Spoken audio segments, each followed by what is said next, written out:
grown. And admit that the waters around you have grown, and accepting that soon you'll be drenched to the bone.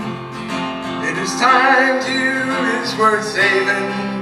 Then you better start swimming or you sink like a stone. For the times they are a-changin'.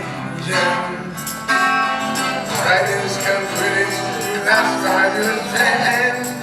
And keep your eyes open, the chance won't begin. And don't sleep too soon, your business you'll spend. And there's no one who has naming. For the loser now, this later to win. For the times they are a-changin'. Come senators, congressmen, please heed the call. Don't stand in the doorway, don't block up the hall. When leader gets hurt, he that has stalled. The battle outside is raging. Let's penetrate your windows and rattle your walls. For the times they are a-changin'. For the times they are a-changin'.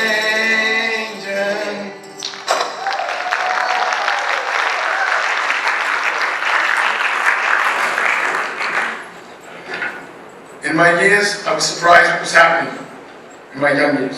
The civil rights movement was a surprise, not only for the rights of minorities, but for all oppressed people, especially people with disabilities. In the later part of the decades into the 1970s. Growing up in the 1950s was very segregated. The assassination of President Kennedy in 1963 was a shock. I never thought it would happen in my lifetime. The Vietnam War was also a shock. I always read about World War II and the Korean War, but never thought we would be involved in another war. I was at a draft stage at the time. I opposed the war, but it was never against our veterans. My opposition was political and personal. I felt that there was injustice here and asked myself, why are we fighting abroad when we have to take care of our own problems? 1968 was the worst year in history of our country, since we had two assassinations, Reverend Martin Luther King and Senator Robert Kennedy. I was so angry that year I didn't even vote. I believe there was no choice who to vote for. In 1970, the war expanded into Cambodia. There was mass demonstrations throughout the country. 4 white students were shot and killed and 6 wounded at Kent State in Ohio. Weeks later, 2 black students were killed, shot and killed at Jackson State. I asked myself, where does this country go? Then in 1972, it was quite a surprise when people with developmental disabilities finally got their attention. Newscaster Geraldo Rivera reported the horror stories at Willowbrook. The residents were not treated as human beings due to cutbacks at the institution. Even our dedicated aides were unable to provide public care. Once one aide had care for 40 residents. I then had the courage to work with people with developmental disabilities. With the help of my wife and some family members, I started building up self-confidence since my self-esteem was quite low. With support of my family members, I was able to graduate from college, become a caseworker, and work with senior citizens who were very ill. Now that I'm retired, I'm involved in my union, political club, martial arts, and other new programs. My wife, who's now gone, with me in spirit, without her support, I would not be who I am today. I also thank God for giving me strength to help others.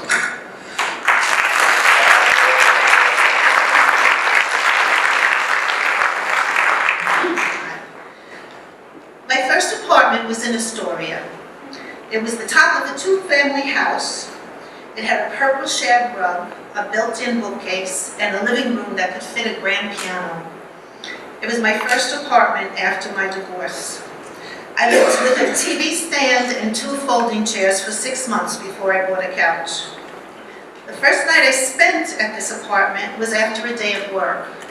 I came home, cooked dinner, and sat down alone at my kitchen table. I remember thinking, so this is it. Luckily, I was exhausted, and I went to bed soon afterwards. When I think back, so much happened while I lived there. I discovered that I enjoyed gardening because I took care of the flower boxes outside. I learned to trust my own judgment. Once my oldest son called me at work because he wanted to have his fraternity pledges cook dinner at my apartment that night. Apparently they had lost their other option. He assured me they would clean up afterwards. I said yes, although everyone else thought I was loony. I came home and I found the kitchen spotless. I also discovered that no matter what you prepare for, there will be surprises. I hosted a play rehearsal for my friends where one man needed to yell at his actress wife. I knew it would be loud, so I told my neighbors they shouldn't worry if they heard people fighting. I missed one couple who moved in next door. They called the police, and a surprised policeman showed up thinking he was responding to a domestic disturbance. Instead, he found a circle of actors holding scripts. The policeman said it was a first for him. I also found out how important neighbors are to enjoying where you live. We sat outside during a blackout one summer with our candles and joined rags against the dark. I learned to rely on my family and friends in new ways. We shared many New Year's Eves in my living room, although as time went on, our group became smaller and smaller. I miss them all.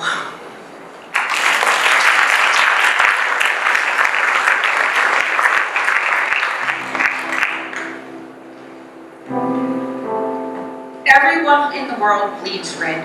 We all love and hate and laugh and cry.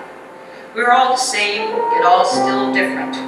We all have a heart, and we need to find it in our hearts to embrace our differences and not to judge or condemn.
Hi everyone, my name is David.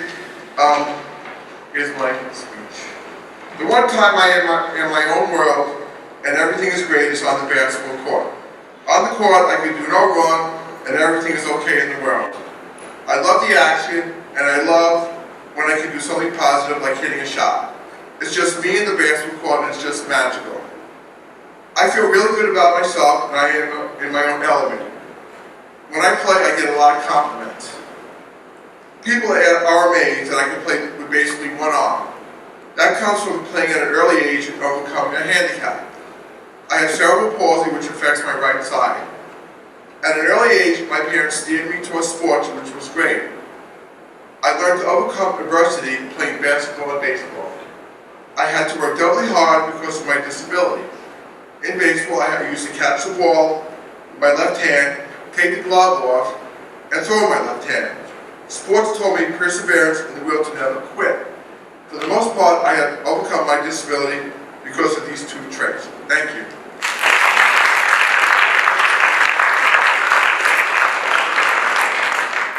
My first job. It was the summer of 1955. I was 18 years old, just graduated high school, had no skills, and I had no idea how I was going to find a job. My cousin Dorothy worked for the Board of Education through a grant from the Ford Foundation called the Puerto Rican Study, teaching English to Spanish-speaking students. She offered me a job doing collating. It was only supposed to be for the summer. Of course, I took the job. I asked Ralph, the manager of the duplicating department, if he'd teach me how to operate the mimeograph and other duplicating machines. He said he'd be happy to, and he did. At the end of the summer, Ralph was given a promotion, and I was offered his job. That was a big responsibility. Besides doing all the duplicating that was needed, I had to be sure that the Peter and Peppy scripts for the Board of Education radio stations, were printed and sent out on time each week. I stayed at the job until the study ended, about 4 years. I loved it. I worked with a lot of interesting people, and I learned a lot. Not having had any skills and a visual problem, I amazed myself.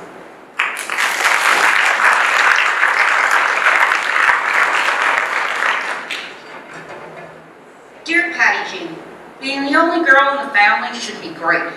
Although I'm hearing you're having a hard time. Your older brother is a bully and very smart, and your younger brother is quite cute and always doing crazy things and getting hurt. I guess that you're feeling you are being overlooked. Please keep in mind that you are a wonderful little girl and a good dancer. Your parents do love you very much, and although they don't seem to pay much attention because the brothers are always doing something, you must remember all the time and effort they put into your dance lessons and practices and recitals. They are very proud of you and love you very much. Love, Aunt Rose.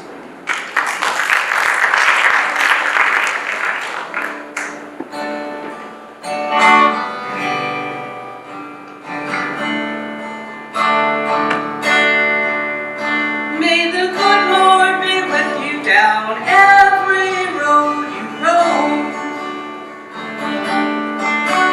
And may sunshine and happiness surround you when you're far from home. And may you grow to be proud, dignified and true. And do unto others as you'd have done to you. Be courageous and be brave, and in my heart you'll always stay forever young, forever young. May good fortune be with you, may your guiding light be strong. Build a stairway to heaven with a prince or a vagabond. May you never love in vain, and in my heart you will remain forever young, forever young. And when you finally fly away, I'll be hoping that I served you well. For all the wisdom of a lifetime, no one can ever tell. But whatever road you choose, I'm right behind you, win or lose, forever young, forever young, forever young.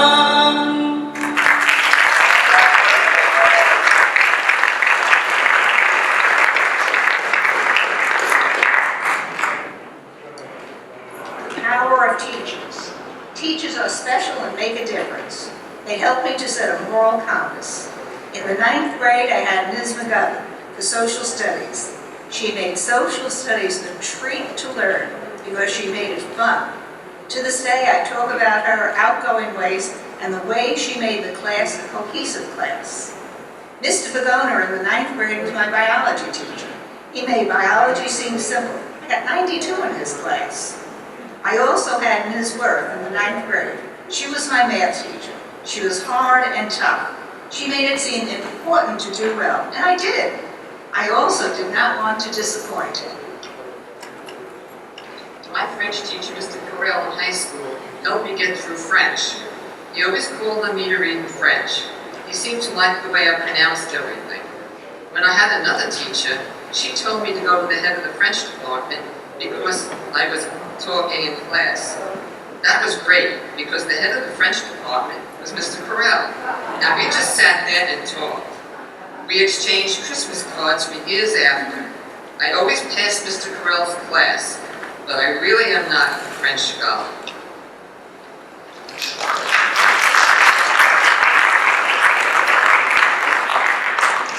Dear Margie, thank you for giving me the confidence to know that I am just as good as the next person.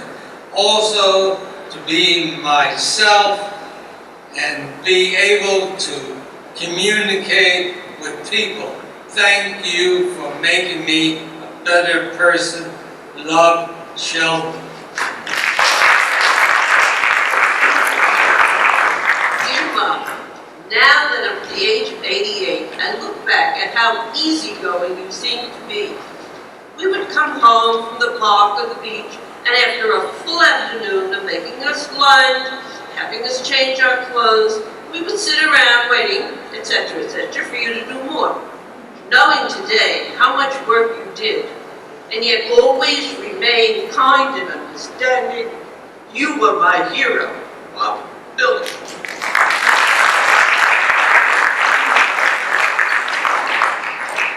A memorable trip. Going to Ireland with my daughter and granddaughter to visit my grandson at his college was my most memorable trip. It was a place I had always wanted to go, but never thought I would get there. I was 81 and didn't expect to travel abroad anymore. Flying across the ocean was scary to me because of the times. Ireland was so beautiful and peaceful. The people were friendly and humorous. The food was good, but not fancy. There were other ethnic restaurants if we wanted to change. 3 generations of us all in the same room was also an experience. I'm just happy I got the chance to be with my family and see Ireland.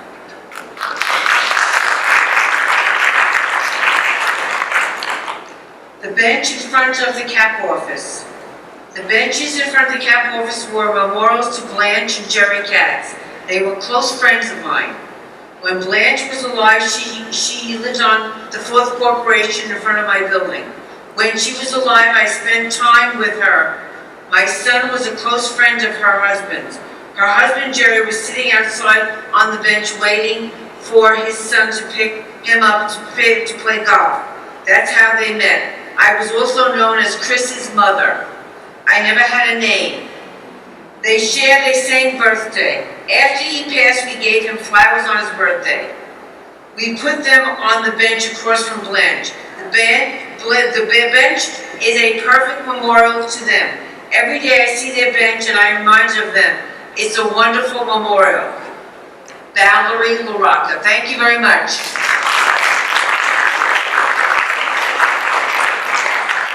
Where I live now is the best and nicest place to be because of the service, the surrounding area, the activities are great, and the unity is like no other. This is the best move I've ever made.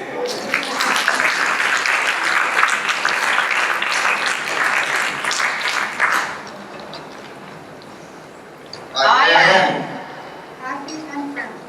Funny at times. playful, Sociable and Sensitive. curious and kind, shy, and sensitive. Caring and giving. special and clever. I wonder. I wonder how I can achieve it. What the world future will hold. What will be tomorrow? Why people can't get along with each other and get mad so easily. I wonder about life and people, I wonder if I could be more kind. About the universe. I wonder why everyone can't get along. I wonder about teenagers. I want. To be comfortable with my finances. To be myself. I want to see my grandchildren as settled adults. To travel. To win the lottery. I want to have more friends. I want to walk better, I pretend. I pretend to be other people. to be a singer, I pretend I'm a park ranger in a national park. To be a ladies' man. To know how to play the piano. To sing. Sing. to relive the past. I pretend to be tough. I pretend not to need people. I hope. I hope to be a healthy person. Healthy person. oh, for good health. I hope for good health. I hope for world peace. I hope things will get better. I hope my friends and family are healthy. I hope for more I patience. hope to succeed. I hope for a better future.